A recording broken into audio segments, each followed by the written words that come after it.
hoy el país tiene que dedicar 3.000 millones de dólares anuales para pagar pensiones por invalidez. Pero eso no es lo peor. Lo peor es que hemos hecho un ente que no lo requería. O sea, usted quiere decir que hay pensiones, estas son las cosas. Pensiones por invalidez truchas en este país, han truchado. Absolutamente. Buenas tardes. ¿Qué tal? Un placer. ¿Cómo anda? ¿Bien? Muy bien acá trabajando en el Ministerio. Bueno, primera opinión sobre la votación de movilidad jubilatoria del día de ayer. Bueno, obviamente los diputados sancionaron o le dieron media sanción a un proyecto que ya habían intentado plantear junto con la Ley Bases y la reforma fiscal, pero que nosotros en ese momento nos opusimos porque no tenía financiamiento para hacer ese ajuste. O sea, lo que hizo el Gobierno Nacional, y lo planteaba también en la Ley Bases, era establecer una fórmula de ajuste jubilatorio a partir del índice de precios al consumidor, y hizo una actualización por el mes de enero y había un desfasaje, según planteaban los diputados, de un 8%. Lo que han hecho ahora es tomar ese 8%, pero que no tiene financiamiento. Ese había sido el motivo por el cual el gobierno, el Poder Ejecutivo, en la discusión de la Ley Bases, había dicho que no estaba en condiciones de hacerlo. Bueno, ahora los diputados le dieron media sanción. El presidente creo que ha sido suficientemente claro en que si esto se convierte en ley luego en el Senado, lo va a vetar. Y yo creo que lo importante aquí es tener claro que, aunque los diputados quisieran insistir con los 2/3 de los votos, lo que el gobierno tiene claro que esto de ninguna manera va a impactar la decisión firme del presidente de la República de mantener el déficit cero. Si esto finalmente sucediera, lo que dicen algunos diputados que puede suceder, de insistir con 2/3 ante un veto del presidente, claramente lo que va a hacer el gobierno nacional es cortar otras partidas para poder financiar lo que salga en esa ley, ¿no? En su momento, digamos, si pasara esto. Perdón. A mí me parece que... Perdón. Sí. ¿Qué partidas podrían llegar a cortar? No, las que aparezcan de todo tipo, digamos, ¿no? Obviamente lo que el gobierno no va a hacer es correrse un centímetro de lo que ha establecido como prioridad el presidente, y lo que está generando una baja abrupta de la inflación, ¿no? La verdad es que yo hoy señalaba en una información que hice trascender que lo fundamental para un gobierno es tener responsabilidad fiscal, es saber que lo que gasta tiene recursos, tiene ingresos, no estamos viviendo en el pasado cuando todo se solucionaba con endeudamiento o emisión, ¿no? Digamos, esa etapa está superada. Y yo contaba el famoso caso de las pensiones por invalidez, ¿no? Claro. Es un caso que es increíble, porque cuando uno analiza el desarrollo de las pensiones por invalidez en la Argentina, en el año 2003, comienzo del kirchnerismo, había 75.000, poco más o menos, no me acuerdo el número exacto, pero ese era... Creo que eran 79. Sí, esa era la cantidad total de pensiones por invalidez en el país. Resulta que de golpe la Argentina se ha convertido en un país con un número de inválidos increíble. 1.215.000. Impresionante. Le agradezco, Eduardo, que me recuerde los números justos, ¿no? Entonces, en ese periodo en que, salvo el periodo del presidente Macri, donde no se movió un ápice la cantidad de jubilaciones por invalidez, después durante todo el resto del periodo en que fue ejercido por el kirchnerismo, el gobierno, las pensiones crecieron esa enormidad. Ahora, ¿qué significa eso? Significa que hoy el país tiene que dedicar 3.000 millones de dólares anuales para pagar pensiones por invalidez. Pero eso no es lo peor. Lo peor es que hemos hecho una evaluación de 3.000 casos de pensiones al azar otorgadas por invalidez en distintos lugares del país, y ahí se ha detectado que el 80% no correspondían, sobre 3.000 casos, ¿no?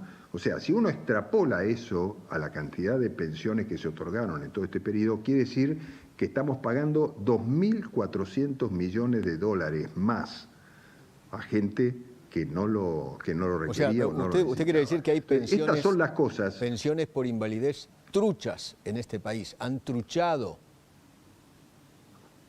Absolutamente. Lo que le digo es de la compulsa esta que se ha hecho por el organismo correspondiente sobre este tema, ha demostrado que de esas 3.000 había un 80% que no correspondían. Esto, la intención del gobierno es generar un reempadronamiento de todo esto, claro, para que se cumpla con los trámites que corresponden y ver cuáles son las que corresponden y cuáles, claro, son las que no. Claro. Pero claramente, lo pongo esto como ejemplo de irresponsabilidad política y fiscal al mismo tiempo, ¿no? Porque estamos usando recursos que se podían usar, porque casualmente, fíjese la coincidencia, casualmente, el monto del que pretenden los diputados que se pague ahora por este 8% implica más o menos en el año un medio punto del PBI, poco más o menos, ¿no? Que significan más o menos estos 2.500 millones de dólares que se han pagado de más. Con lo cual,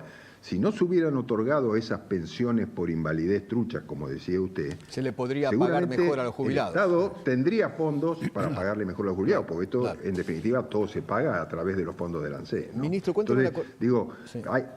Sí. No, a usted le da la sensación que lo votado ayer es más un proyecto político para perjudicar al gobierno, para emputecer la gestión del gobierno.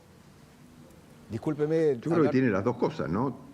No, pero yo creo que obviamente hay una posición que ya habían expresado los diputados antes sobre que querían recuperar, pero justo plantean esto a un gobierno que quiere enderezar las cuentas fiscales y con esto claramente le generan un perjuicio al gobierno que tendrá que ver cómo lo soluciona con otras partidas. Entonces, cuando uno después corta partida, viene la queja de los distintos sectores porque se cortaron partidas de tal cosa o tal otra para atender una ley, siempre hablando en el hipotético caso que esta ley se apruebe, que el presidente la vete y que después diputados insista como Cámara que origina el proyecto con los 2/3 de los votos, ¿no?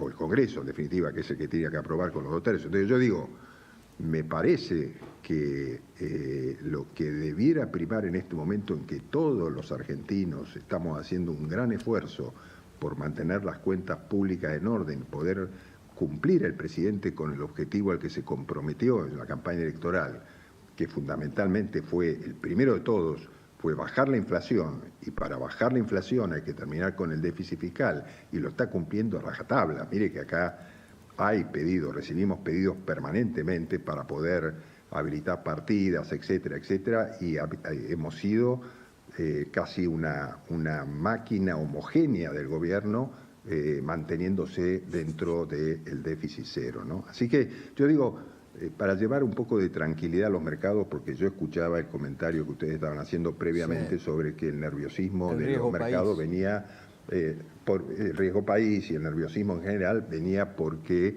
parecía que podía alejarse el gobierno del déficit cero y eso no va a pasar. Así que si ese es uno de los motivos principales, digo, quédense tranquilos, el déficit, como dijo el presidente, va a ser cero durante todo su gobierno y va a ser lo imposible por mantenerlo en esos términos, ¿no? ¿Por qué el presidente llamó a los que votaron ayer en la Cámara de Diputados degenerados fiscales?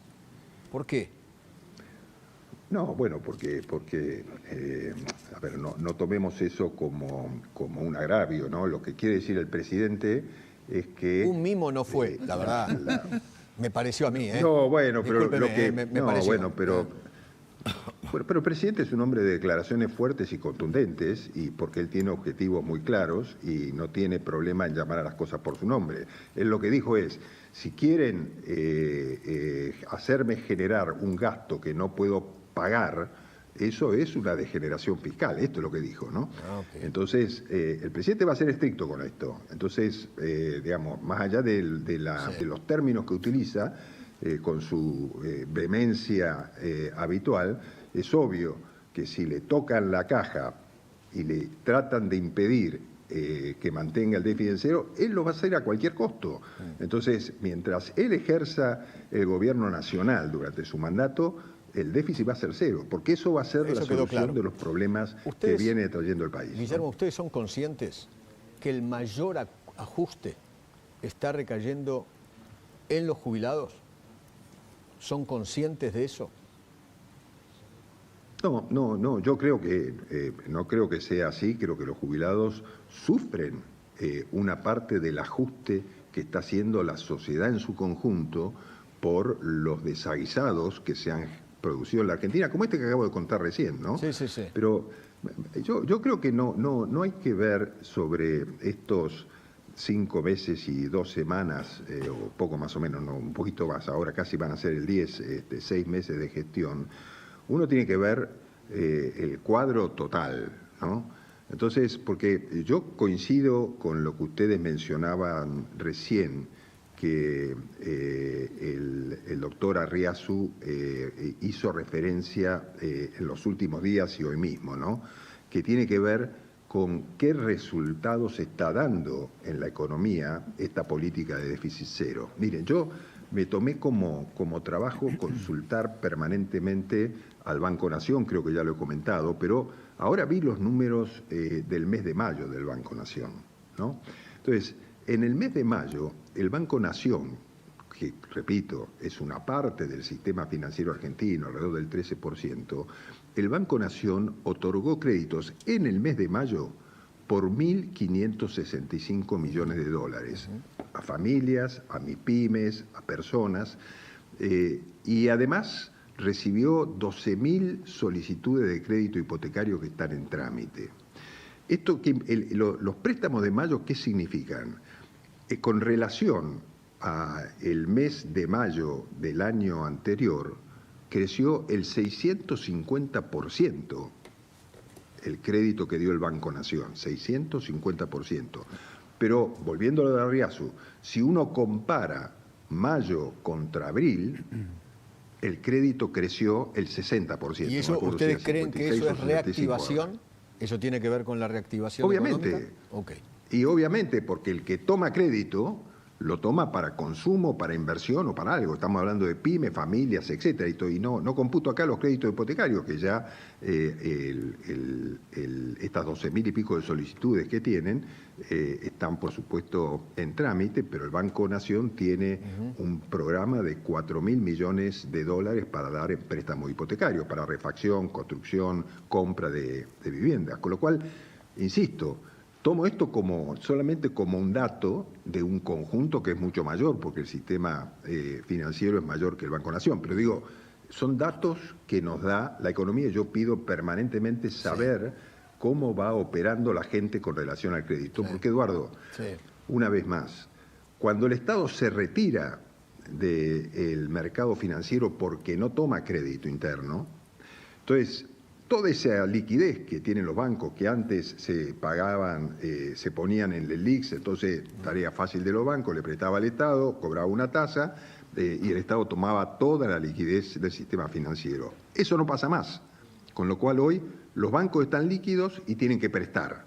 Entonces yo digo, son señales y me parece que hay que tomarlas como señales en que la economía está empezando a pegar la curva. Sí. Ministro, lo de la Torre, lo de Pablo de la Torre, ¿fue el primer acto de corrupción del gobierno de Milei? No, yo no lo pondría como un acto de corrupción porque es un tema que... Pero fue denunciado por la propia ministra ante la justicia, ¿no? Bueno, como un hecho ilícito.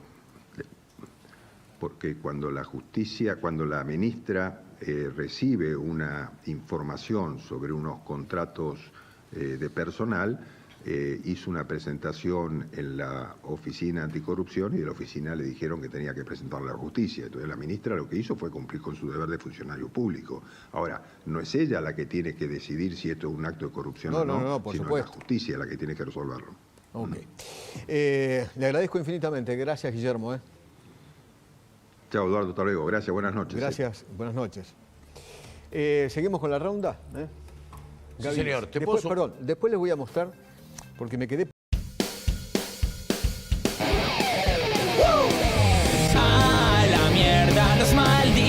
empresarios, a la mierda sodomitas del capital.